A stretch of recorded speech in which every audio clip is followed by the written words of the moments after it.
Muraho neza abakunzi ba Ruco TV, mbwire amahoro y'Imana mwese aho muherereye ku migabane itandukanye igize ino si ya rurema dutuyemo, abari muri Afurika, Erope, Amerika, Aziya ndetse na Oceania, mwese turabaramukije twifuriza kugira ibihe byiza. Abari mu gitondo nimwaramutse, namwe abari nimugoroba nimwiriwe. Uyu ni umunsi wa gatanu ku itariki 24 z'ukwezi kwa karindwi umwaka w'2026, aho tugiye kubagezaho amakuru yabyutseho. Aya makuru yacu arabagizwe n'ingingo z'ingenzi zikurikira. Turababwira ko Minembwe byifashe kugeza aya masaha, hanyuma Gipupu ejo nimugoroba yaraye ivuyemo, Ifizi ndetse na hariya Mutambara hose muri rusange abaturage bakomeje guhunga. Hanyuma turaza gukubitira Kinshasa. Martin Fayulu yavuze ko igisegeti ibiganiro byaba bitaba tagomba kwirukanwa akava mu gihugu, akava no ku buyobozi ndetse agashikirizwa n'inzego z'ubutabera. Hanyuma i Burundi impunzi ziratabaza rwose, zirifuza gutaha zikaja iwabo kuko ubuzima zibayemo ntabwo buzoroheye. Hanyuma aya makuru n'ayandi tugiye kuyarambura tukure rushinge kugira ngo amakuru yacu aze kugeraho uko yakabaye. Tunagusaba wewe waba utwumvishe bwa mbere cyangwa usanzwe utwumva utarakanda subscribe, kwihutira gukanda kugira ngo amakuru yacu azabajye bageraho ku gihe kandi mu buryo banogeye. Mugiye kubana na Runezerwa Eric mwanya w'amakuru. Reka amakuru yacu tuyahere hariya mu Minembwe, mu misozi miremire y'Umurenge, hariya muri teritware ya Haut Plateau, hariya Minembwe centre. Babyutse neza rwose, bafite amahoro. Uyu munsi wa gatanu, murabizi ko ari umunsi w'isoko. Abantu bashaka kuja mu isoko nubwo hakiri kare, ariko ubu ngubu kera nk'abantu bari za Kabingo, ya kwa Gasare ndetse na za Biziba, ubu batangiye kwikorakoranya kuko isoko ni kure, kandi murabizi ko ubu nyine nta gukereza mu isoko ngo bageze amasambiri saa moya, ni kare bagataha. Rero uyu munsi ni umunsi wa gatanu, umunsi abantu barimo kwitegura kugira ngo baje kwihahira, baje guhaha ibiryo, baje guhaha imyunyu ndetse no kugura imyambaro. Murabizi ko nayo yatangiye kugerayo, bari bamaze iminsi badafite imyambaro, ibirato byarashize, ariko ubu nyine murumva ko bagomba kwambara rwose bagasa neza. Abantu bahariya barangwa n'isuku ndetse no kuberwa no kugaragara neza. Rero uyu munsi ni wa gatanu, bararema nta pressure ya za ndege zabateraga buri munsi. Murabizi ko umunsi wa gatanu wari umunsi rwose wabugenewe wo kwirwa barasaga abantu, bicaga abantu ku wa gatanu, kuko babaga bazi ko abantu bari buze mu isoko ari benshi, bashaka ukuntu babica ari benshi mu kivunge. Ndetse umunsi wa gatanu n'umunsi wo ku Cyumweru ntabwo bwiraga batarashe. Rero uyu munsi noneho ndetse n'isoko y'ubushize baremye nta kibazo, mu mahoro, umutekano, nta kintu na kimwe bituta, nta kintu na kimwe bishisha, nta ndege, nta kintu kibatera ubwoba, nta mabombe, nta za mbunda ziremereye zibaraswaho. Rero uyu munsi wa gatanu turaza bakurikiranira ibijanye n'ibiciro ku isoko. Turaza kubabwira mu makuru yacu ya nimugoroba uko bizaba byifashe hariya mu isoko ya gatanu uyu munsi ku itariki 24. Rero muri rusange Minembwe ni amahoro rwose, barashima Imana. Abo nyine bari mu mashimwe, ndetse ko barahinga, ko barakora amasuku, ko barubaka, ko barasana, abantu ko barasubira iwabo. Ubu nyine mu kamarano abantu ko barataha baja mu mihana yabo, kuko murabizi ko bari bamaze iminsi barahunze, barasuhukiye mu yindi mihana itarimo intambara. Nubwo Minembwe yose yari ifite intambara muri rusange, ariko hari imihana yibasiriwe cyane, igirwaho ingaruka n'intambara. Imihana ya za Gakenke, imihana ya za Karongi, imihana ya za Bidegu, za Rubemba ndetse na za Karingi zose n'Irundu. Iyo ni imihana yibasiriwe n'intambara cyane. Imihana irazahazwa mu buryo bufatika, ndetse bituma n'abaturage bayivamo barahunga kugira ngo bakize ubuzima bwabo ndetse n'ubw'ababo. Baja hariya hasi mu Madegu, abandi bahungira za Kabingo, abandi bahungira za Gahwera, za Rutikita, nuko byari bimeze. Rero ubu nyine ko barasubira iwabo, ko barataha, ko barongera gusubira mu mihana yabo, bagenda basana ibyo umwanzi yasenye kugira ngo yarazi ko azahasenya ndetse agashira ahabakuye abasigaye akabicagura akabamara, ariko ntibyakunze, ntibyabashobokeye. ubu nyine abaturage ko barasubira iwabo. Rero bari mu mashimwe rwose, byaramarira ubu nyine n'ibyishimo gusa, ko barishima Imana yabagiriye neza ikabakuriraho kiriya cyago cyari cyarabateye kugira ngo kibamareho ndetse kinabangaze.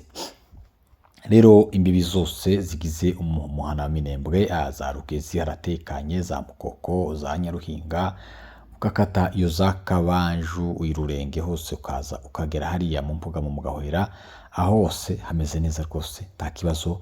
Amadubu n'intare za Sarambwe bahagaze neza gucunga bahagaze neza hariya ku ruhande rwo kugira mu rwego rwo kugira ngo bacungire abaturage umutekano ndetse n'ibyabo, nuko byifashe hariya mu Minembwe. Amakuru yacu turayakomereza hariya mu Gipupu.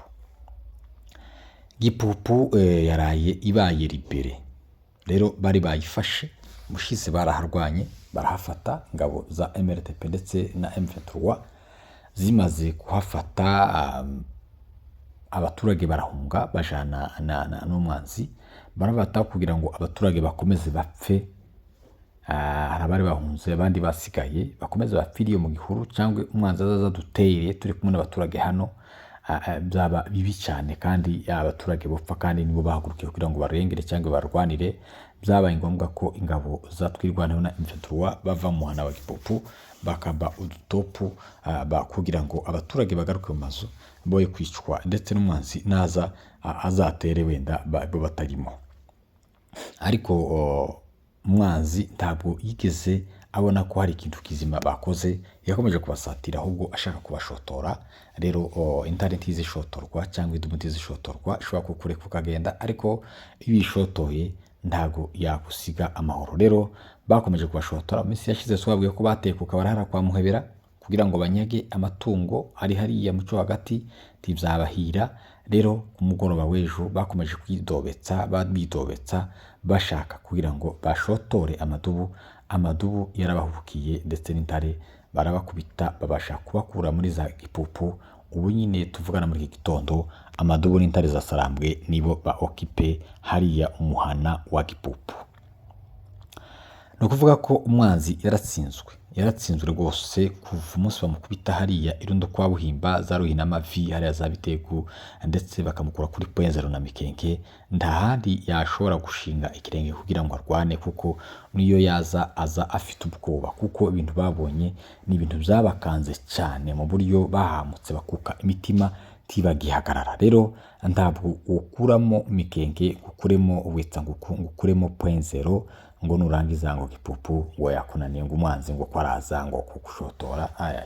Hariya gusa ntibari bashaka kuyinjiramo, kubera ko babonaga ko umwanzi ashobora kuza akabatera mu abaturage bagapfa, ugasanga ibibazo bigiye kugera kuri twirwanaho ndetse na M23, bituma bikuramo kugira ngo umwanzi naza ibintu byose bizaba bizamubarweho. Akaba ariyo mpamvu umwanzi yakomeje kubasatira agira ngo wenda batinye. Rero umunsi w'ejo bamweretse ko ari abagabo, bamubwenetse ko batasomeye hamwe, batigiye hamwe, ari abagabo. Rero biriya niko bimeze. Baraye babakuye hariya muri Gipupu. Ubu nyine amadubu n'intare za Sarambwe bahafashe, nibo bahari ko barakomeza kugenda bagura ibirindiro byabo, bagenda bagura. Ni gahoro gahoro rwose, ibintu bizatinda bigerweho byose kuko tubyifuza, nuko bimeze kandi nako biteganyijwe rwose. Abantu bareke kurambirwa, abantu bareke kurondora, abantu bareke kuvuga byinshi. Gahunda ihari ni ugukuraho Tshisekedi akava ku buyobozi, kuko nicyo cyahagurukije ingabo za ARC. Ni ugukuraho ubuyobozi bubi bw'igitugu, buheza, bw'akarengane, ibintu ngibyo n'ibindi bibi byose, nicyo cyabahagurukije kugira ngo babashe kumukuraho. Ngayo nguko uko bimeze hariya za Gipupu. Cyo hagati haratekanye, hameze neza. Abungeri bararagiye amatungo yabo, bameze neza. Mikenke iratuje na Rwitsanguku, hanyuma Bijombo, ndetse ukarenga za Rurambo, abantu hose haratekanye, hari umutekano, hari umutuzo, nta kibazo na kimwe gihari, kuko hari abagabo bacunze umutekano hariya muri ivyo bice vyo muco hagati ndetse no ku Ndondo.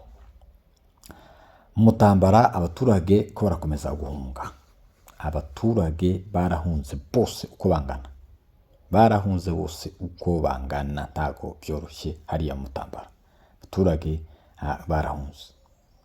No kuvuga ko muri mu kubona za message nyinshi bavuga ngo Kanguri, ngo hehe, ngo Kirubi, ngo Toboke, hehe, abantu hose ayo ni amakuru y'ubwoba, ni amakuru bacitse intege rwose. Mu gihe abaturage bakomeje guhunga, niyo mpamvu mubona abantu bandika ngo habaye tombe, ngo batarwanye, ngo batageze gute, nuko abaturage iyo mihana yose Ikanguri, hariya za Kirumbi, za Toboki, za Nagiheri, za hehe, iyo mihana yose abaturage hariya za kwa Marungu, hehe, iyo mihana iriya mihana yose y'Ababembe nta muturage uyirangwamo, bose barahunze. Ubu nyine abari hafi bari za Fizi, ariko abandi baratambutse bageze kure cyane bahunga kuko bafite ubwoba bw'amadubu n'intare za Sarambwe. Rero sinubwoba nuko bazi ko hari imigambi ihari y'umwanzi yo kugira ngo bongere batere Minembwe. Birazwi rwose ko harimo gutegura ibitero hariya za Simusiga, hari Fizi, hari abazungu, hariho FDLR, hariho FRDC, hariho abarundi, hariho abasirikari benshi cyane bari hariya mu mujyi wa Fizi, mu mwana wa Fizi, barimo kwitegura kugira ngo babashe gutera kugaba ibitero mu Minembwe, babe bakwigarurira ibice bakuwemo n'ingabo z'amadubu ndetse n'intare za Sarambwe.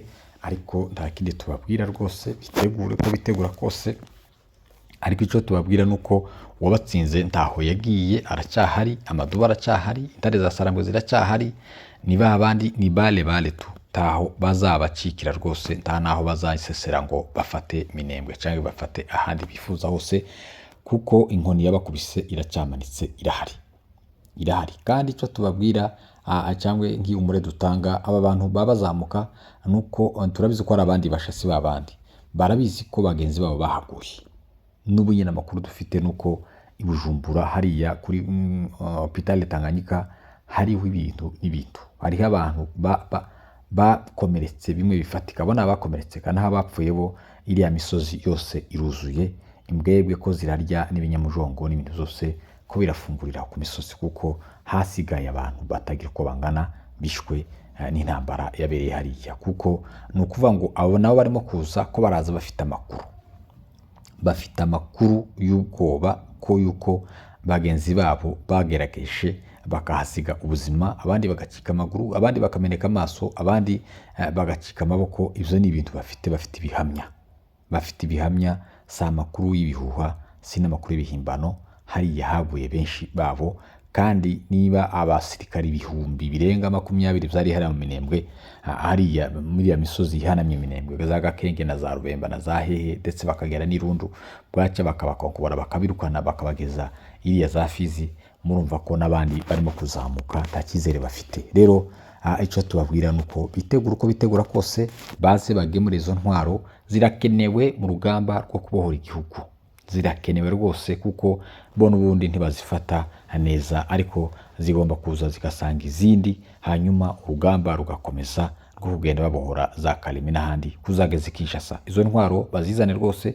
Bavuze ko Colonel Rugabo yavuze ko umusponsa wabo wa mbere w'intwaro ari Felix Tshisekedi na FRDC, kuko aragenda akagura akabazanira, kuko araza yazizanye ngo zije kwica abantu, babarasa kabiri bakazita, zigasigara mu maboko yatwirwanaho na M23. Rero iyo support bafite barabari Fizi nibayizane rwose, irakenewe hariya, kuko urugamba ni rurerure, kuzagera Kinshasa birasaba imbaraga ndetse n'ibikoresho byinshi cyane. Rero mu gihe bakiri hariya bafite hari Fizi, nta kazi birimo gukora, rero niba bizamukana bizaba bigiye mu kazi nyine kabugenewe.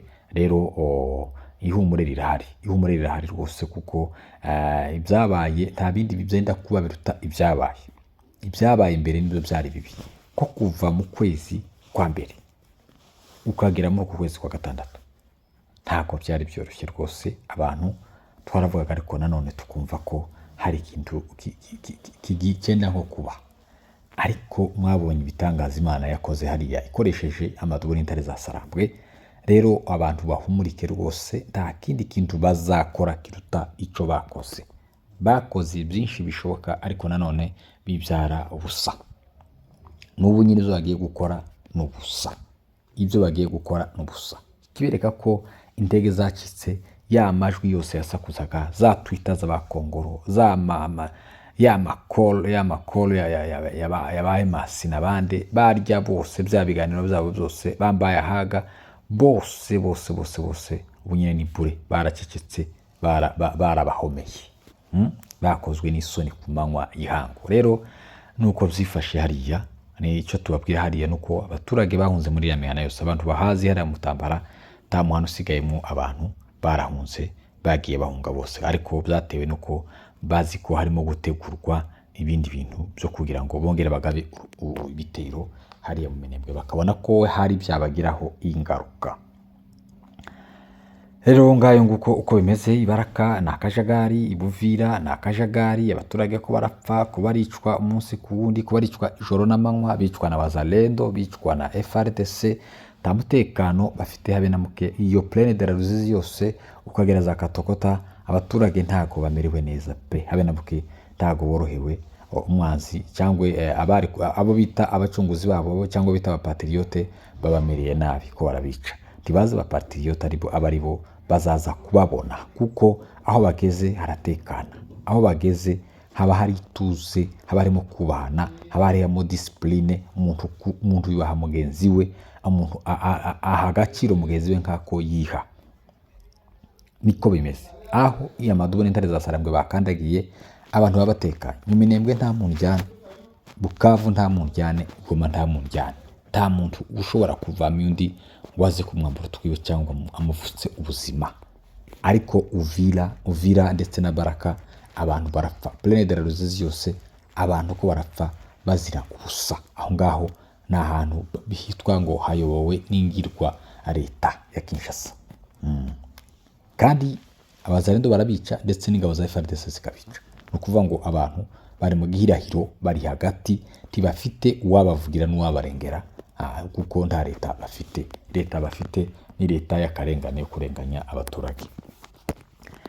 Ngayo nguko Uvira nuko byifashe, Baraka nuko byifashe, abaturage barumiwe, barashobewe, babuze igisubizo rwose, kuko umutekano bawuherutse le 18 z'ukwezi kwa mbere, nibwo baheruka umutekano. Umunsi ngabo za AFC zivayo nibwo babuze umutekano, kugeza n'uyu munsi ko barataka, ko baratakamba, nta muntu wabatabara habe n'umwe.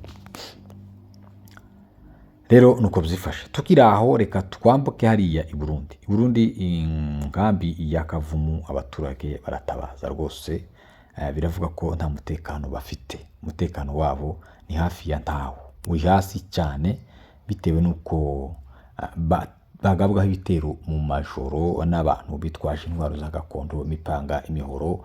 No kuvuga ko abaturage batamerewe neza hariya, baricwa, baheruka kwicwa, bagenda Santras, bicwa na Ikibandi. Inkambi kandi inkambi birinzwe, ibirimo abapolisi bayirinze benshi cyane bayigose, no kugira ngo usohoke ugomba kwerekana ibyangombwa.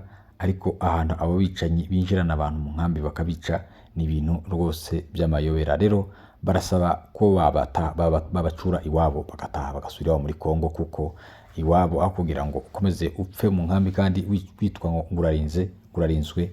Ibyaba byiza nuko wagenda byo bizukicwa n'intambara, abantu bakazavuga ko bicwa n'intambara nyine. Ariko nta muntu ugomba kugwa mu buhungiro, wenda bakicwa n'indwara cyangwa ukicwa n'impanuka. Ariko kuvuga ngo uratewe, urishwe, wahunze intambara, naho uhungiye bakakongera bakakwicisha izo ntwaro za gakondo, ni ibintu bisebeje, bigaragaza n'igihugu barimo ko icyo gihugu nacyo kidafite gahunda rwose, nta mutekano, ndetse kiranajagaraye, n'ubuyobozi babujagaraye mu gihe bimeze gutyo. Tahandi impunzi ziza zipfa ntaho, uretse i Burundi rwose impunzi zirapfa. Mu Gatumba barabateye, barabica abantu barenga 150, hafi 170 baguye harika mu Gatumba. Ubu nyine abari hariya za Busuma ko barapfa cyane, ko baricwa kandi bakicwa nabi. Abo nabo bakavumu nabo nuko nguko. Murumva ko icyo gihugu nacyo gisa nkaho kitamenya ibyo kirimo. Rero ngayo nguko ari i Burundi nuko bimeze rwose.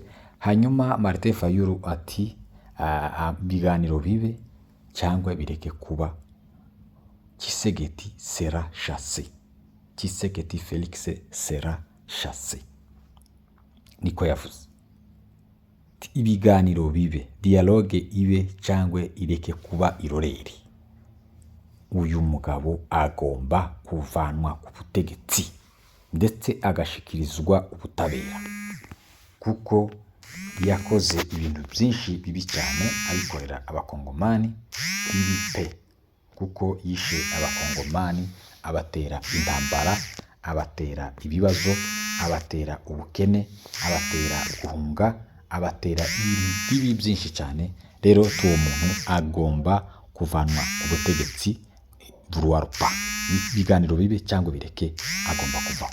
Ni ukuvuga ko twahoze tubivuga, nuko abakongomani bose bafite ingengabitekerezo ya jenoside cyangwa ya ivangura, bafite ivangura ridasanzwe, kubera ko bose bavuga ngo abantu bo muri este cyangwa bavugira mu Kinyarwanda ngo ni Abanyarwanda, ngo niki, ariko ku bintu Gisegeti yashaganyije byo guhindura itegeko nshinga, abaturage bose b'abakongomani ntibabyemera, kuko bazi ubushobozi bw'iyo bukeya mu miyoborere, kuko urebye Kongo nta kintu yayikoreye habe na kimwe, nta n'icyo yayigejejeho. N'ibyo yasanzeho yabishubije inyuma cyane, noneho cyane atera intambara, atera amapfa mu gihugu. Nubwo abantu bataka ngo Minembwe ngo abantu barapfuye, ngo barapfa, ngo baratewe, ariko n'ahandi hose nuko hameze. Wambwira impamvu bari abasirikari baza kugwa mu Minembwe ko bararwanira iki? Minembwe n'iki gihari barimo kurwanira, mu buryo afata abasirikari ibihumbi n'ibihumbi akaza kubarohari bagashirira hariya, nta kintu na kimwe barimo kuza gufata mu Minembwe. Minembwe nta kintu gihaba, mu nyungu ziwe gusa na Evariste bagafata abasirikari, imbaga y'abakongomani bakaza gushirira hariya, nubwo bari babaje kwica abaturage, ariko nabo barimo gupfa mu bintu batazi. Ni akarengane. Uwo muntu rero si umuntu wo gukomeza kuyobora igihugu, ni incompeta, ni umuntu uri hasi udafite ubushobozi n'ububasha bwo kuyobora igihugu nka Kongo. Ni umugabo gusa wo kuja mu anniversaire, kuja muri blood shower, baby shower, ibyo nibyo ashoboye. Nibyo ashoboye no kuja kubyina n'abagore babandi. Naho kuvuga ngo ayobora igihugu akamire abakongomani, uriya mugabo ni incompetent, ntashobora kuyobora igihugu nka kiriya, kuko kiramurenze. Rero Martin Fayulu nibyo yashingiyeho aravuga ngo uyu mugabo bitewe n'ukuntu twamubonye n'ukuntu tumuzi, uyu mugabo ntagomba kuyobora igihugu. Rero ibiganiro byaba bitaba, agomba kuvaho, agomba kwirukanwa, akaja mu bindi ashoboye. Niba aje kubyina, niba aje kugira gute, niba aje gucuruza, niba aje kuryayo yibye, agende. Ariko habe nabyo sinzi ko bazamwemerera ko agenda gutyo kujya amahoro. Uriya mugabo agomba gukurikiranwa kuko yakoze amabara. Noneho afashe n'igihugu cyose arakigurishije, ngo Amerika ngo export imyaka 99, Abashinwa, Canada, ibiki. No kuvuga ngo igihugu cyose arakigurishije, n'abazayobora bazatangirira mu manza n'ibibazo, kuko yasize akoze ikitangaza. Amadeni yafashe yonyine kugura zira za drone, harya ngo ni Kongo ramugiriye inama, yamugiriye inama mbi cyane yo kugura drone zo kwica abaturage. Ni nka za zindi bakoze zo kugura imipanga, ijya Kabuga yaguze imipanga yo kwica abantu mu Rwanda. Murumva nico kimwe. Yasibye kumbwira gusa ngo genda ugure imipanga, arimo genda ugure drone. Ibaze kuvuga ngo barakubwiye ngo genda ugure drone wica abaturage, ukagenda. Umuntu w'umuperezida, uwo nguwo ntagomba kuba perezida rwose. Ni umuntu wagaragaje ubushobozi bukeya, agaragaza n'urwango.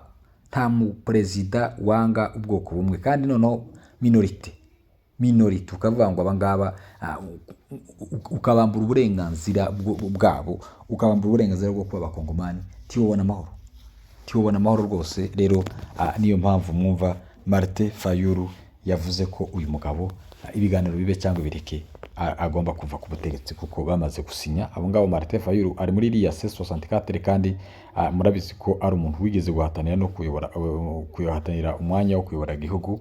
Ni umuntu ufite ijambo. Rero aravuga rikijana, nuko bimeze. Naho Akagara, reka tugasorezeho. Akagara bikomeje kudogera, kandi ayo makuru ari mu kumera neza rwose, kuko abantu bagiye batambamira ibintu byinshi cyane. Abantu binjira hanga bagiye gutaka, nabo bakinjira bakabeshuza, abagiye gutaka bakabeshuza. Noneho ibyabo nabonye bandika ngo bagiye kumena umuceri. ngo kumena umuceri, kujya umenya umuceri niba ari mu nzira, niba ari mu rucaca, niba ari hehe ntiwawutora. Ngo bagiye kumena umuceri ngo bavuge ibya Kongoro byose, ni wa wundi wahoze yitapa avuga ko ari bo bagiriye perezida inama yo kugura drone zo kwica abanyamurenge ngo 80% ngo niwe. Rero uwo ni wa wundi byiwe ngo bagiye kumena umuceri ngo babisase hasi, abantu bose babikanyake, abantu bose babinyuremo. Rero ntago yorohewe n'uwitwa Ganza ndetse na Lieutenant General Pacifique Masunzu, ntibamworoheye rwose. Yatangiye no kwishinganisha, arabona ko Masunzu arimo ngo ashaka umutwe wiwe, ashaka kumwica. Rero ibyo bintu rwose ni inkuru nziza. Akagara ntago bamerewe neza, ntago bamereranye neza. Twaravuye ngo basangira usabitana ibisambo. Murabizi ko ba Yuda bafatikanyije kugambana, none batangiye kugambanira nabo nyine. Nuko byifashe ibyabo byabaye ibibazo, basigaye bagenda bikeka bikandagira ahabaye akanama hose, bakaza kurunguruka, bagize gute bakaza kugira gute. Nuko ni ibintu tomenya rwose bitagisi. Rero reka dusoreze hano amakuru yacu. Tubashimire mwebwe mwese mwadukurikiranye rwose. Imana ibamugisha, mukomeze mudukurikirane kandi mudushigikire. Iki ni ikinyamakuru cyanyu rwose, ndetse natwe mugiteze imbere rwose. Twavuye ko Ruco TV ya mbere yafunzwe rwose, hanyuma iyi ni iyindi twatangiye. Mukomeze mutube hafi, turabizi ko mudukunda kandi natwe tuzabakorera ibyo mwifuza. Mugira amahoro y'Imana, muhahe muronke, n'abari nimugoroba namwe mugire ijoro ryiza.